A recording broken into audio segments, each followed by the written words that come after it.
علماء نے لکھا کہ سب سے بڑا جو مقصد تھا، سب سے بڑا جو مقصد تھا، اللہ رب العزت نے اپنا دیدار محبوب کبریا کو کروانا تھا۔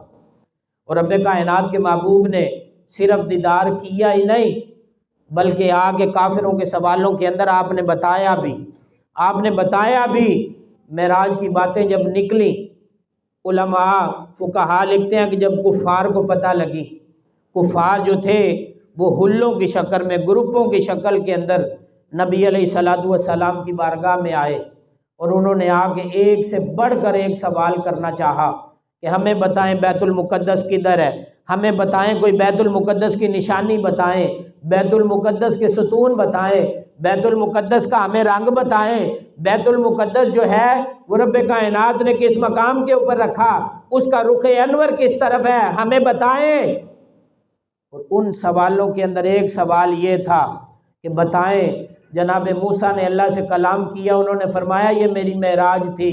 ہم نے پوچھا اللہ کو دیکھا؟ کہا نہیں دیکھا۔ جناب ابراہیم آئے، جناب ابراہیم کی امت نے پوچھا اپنے خدا کو دیکھا؟ جناب ابراہیم نے فرمایا نہیں دیکھا۔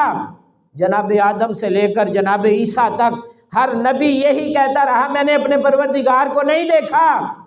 ایک تجلی دیکھی، کسی نے دو دیکھی، کسی نے کلام کیا، کسی نے رب کائنات کے نظام قدرت کو پھلتے اور پھولتے ہوئے دیکھا تو مان لیا کہ خدا ہے۔ آپ بھی بتائیں کہ آپ بھی یہ نظام قدرت کو دیکھ کے اللہ کو جانتے ہیں؟ رب کائنات کے محبوب نے فرمایا وہ اور تھے۔ کیا تھے؟ وہ پہلے نبی تھے جو کہتے رہے کہ میں نے اللہ رب العزت کی قدرت کا کرشمہ دیکھا کہ زمین جو ہے وہ اپنے سینے سے اللہ رب العزت کا اناج اگاتی ہے، میں نے دیکھ لیا، میں نے مان لیا خدا ہے۔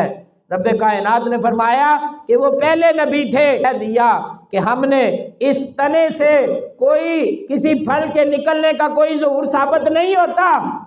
انہوں نے کہہ دیا کہ تنا جو ہے وہ پھٹا، اندر سے پھل نکلا، انہوں نے مان لیا کہ کوئی قدرت ہے جو اس پھل کو نکلنے کے اندر مجبور کر رہی ہے، اس پھل کو طاقت دینے کے اندر کوئی ہے ایسی قدرت۔ ہم نے دیکھا، ہم نے مان لیا خدا ہے۔ رب کائنات کے محبوب کی باری آئی، فرمایا وہ پہلے نبی تھے جو کہتے رہے کہ اللہ کی قدرت کا کرشمہ دیکھ لیا، ہم نے مان لیا کہ اللہ ہے۔ محبوب کبریا نے فرمایا میں یہ دعویٰ نہیں کرتا۔ رب کائنات نے عرش اولا کی بلندی پہ بلایا، رب کے محبوب نے فرمایا مجھے ان آنکھوں کے ساتھ رب نے اپنا دیدار کروایا۔